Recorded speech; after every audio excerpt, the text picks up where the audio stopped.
I'm Doug Parker, host of the Cruise Radio Podcast, and this is 7 Carnival Cruise Line predictions. If you like this video and you'd like to see more cruise content, subscribe to the channel and give the video a thumbs up. With the upcoming introductions of Carnival Panorama, Radiance, and Mardi Gras, the next few years promise to be exciting for Carnival Cruise Line. But if there's one thing we know about Carnival, it's that no matter how many things are coming down the pike, there's always more to come. So we decided to take a stab at predicting what they might have in store. How? By using equal parts intuition, imagination, wild speculation, and occasionally wishful thinking. Number 1, they'll roll out an expanded specialty dining program. Earlier this year, the cruise line began testing a dining package on Carnival Horizon. For $60 per person, the guests received dinner at the Fahrenheit 555 Steakhouse, as well as 2 $15 vouchers, which could be used at several dining locations on board. While it was a good start, we predict that before too long, they'll take things to the next level by offering something more in line with the option offered by Norwegian Cruise Line. On NCL, guests can pre-purchase packages offering 3 or more nights in any specialty restaurant. Number 2, the RedFrog Pub will expand in a big way. Now that Carnival is brewing and canning its own beer, we can't help but think that this could be the beginning of a whole new world.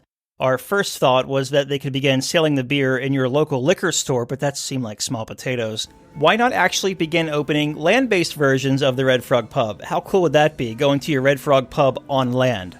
Number 3, Carnival will announce a new private island. In case you haven't noticed, private islands are where it's all at these days, and Carnival already has 2 amazing destinations in Half Moon Cay, the Bahamas, and Amber Cove, which is the DR. Technically isn't a private island, but it's a destination.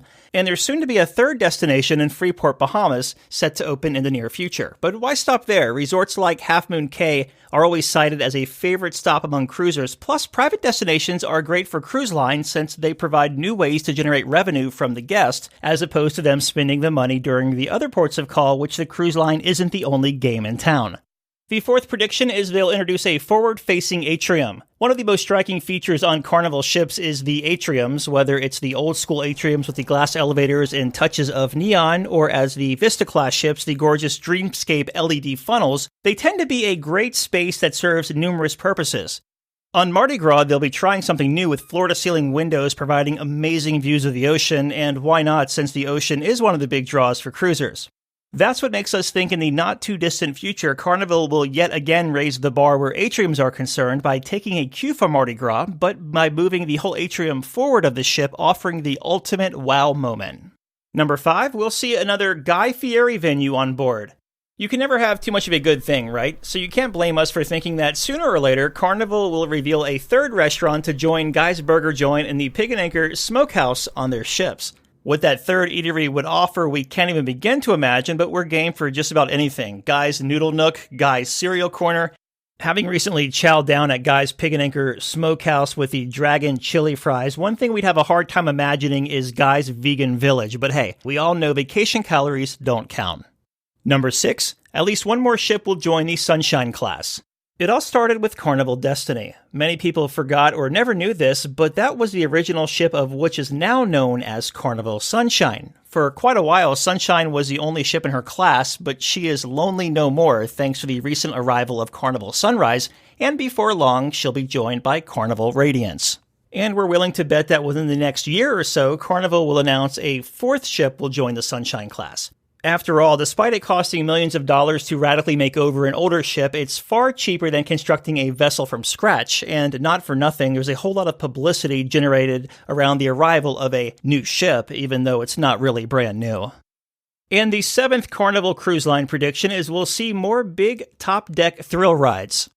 That Mardi Gras topping roller coaster that has people so excited, trust us when we say that there will be bigger, better thrills coming down the pike. While we're still in prediction category here, this is one we're willing to bet big money on. In the years past, the general thinking when it came to cruise ships is the sky's the limit, but then Carnival ignored that old saying by creating the Sky Ride. At that point, the question became, what's next, a roller coaster?